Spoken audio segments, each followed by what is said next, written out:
Sebetulnya kan yang mirip-mirip dengan ini sudah banyak terjadi ya, kalau kita lihat misalnya dengan kasus-kasus yang, terkait dengan, KSP ya, misalnya, koperasi simpan pinjam yang Indosuria, terkait dengan kasus-kasus yang, eee beberapa investasi yang dikategorikan oleh Satgas Waspada Investasi sebagai investasi bodong dan Mhm, juga, pelanggaran ya tentu saja dari kegiatan-kegiatan usaha yang sudah dilakukan. Itu sudah banyak sebetulnya kita lakukan ya dan, kasus-kasus ini, melibatkan dari skala yang kecil dan sampai juga skala yang besar ya. Seperti kasus yang sedang kita tangani tentu saja sekarang kita tangani dengan Jiwasraya dan lain sebagainya. Tapi keseluruhan mhm, ini, Pak Daniel ya, kita itu memang, sangat concern dengan, perilaku tentu saja dalam hal ini perilaku korporasi maupun mhm, perilaku individu ya, karena kita ingin memastikan bahwa, sistem keuangan kita itu betul-betul berintegritas ya. Dan ini memang, sistem keuangan kita bahkan perekonomian kita itu ke depan akan lebih sustain, akan lebih, tentu saja tumbuh dengan sehat apabila kita memperhatikan aspek, integritas ini, lebih awal ya dan lebih tegas saya kira untuk bagaimana memastikan ke depan, sehingga masyarakat itu akan merasa secure untuk melakukan investasi apapun gitu di sektor apapun gitu. Dan ini yang menjadi penting mhm, sebetulnya, kita tidak usah, tidak usah terlalu khawatir misalnya dengan reaksi pasar dan lain sebagainya, kita tidak usah paranoid dengan masalah itu karena saya yakin nasabah itu akan semakin calon nasabah, calon investor itu akan semakin, yakin kepada otoritas, yakin terhadap sistem, kalau kita memang bisa tegas ya menangani, mhm. pelanggaran-pelanggaran sekecil apapun. Baik, kemudian untuk, semester satu ini, Pak Dian secara keseluruhan seperti apa laporan hasil analisis PPATK?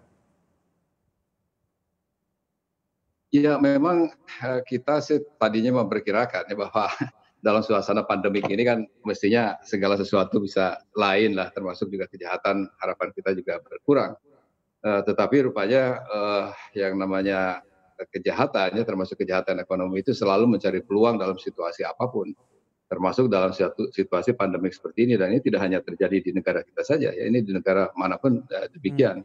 Sehingga kegiatan-kegiatan yang terkait dengan korupsi mhm, juga masih cukup, lumayan tinggi pelaporannya kepada kita, narkoba juga masih sangat tinggi, kemudian yang terkait juga itu dengan masalah-masalah lain ya, seperti misalnya terkait dengan masalah pajakan, terkait dengan masalah, perbankan dan lain sebagainya masih masih cukup tinggi.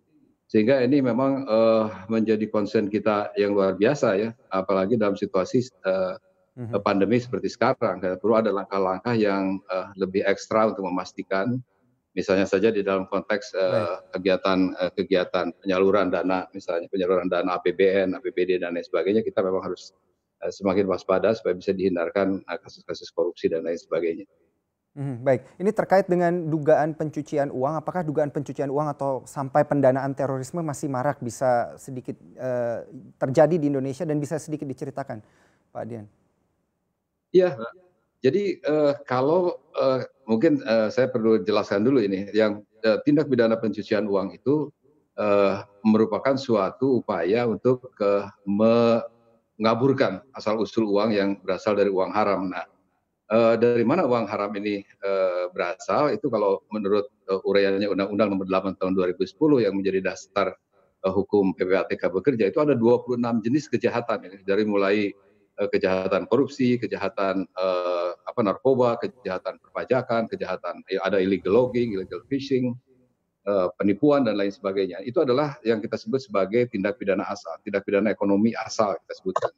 Dan yang kita lakukan adalah, bagaimana ini menangani, uang-uang hasil kejahatan ini jangan sampai kemudian ini bisa dikaburkan.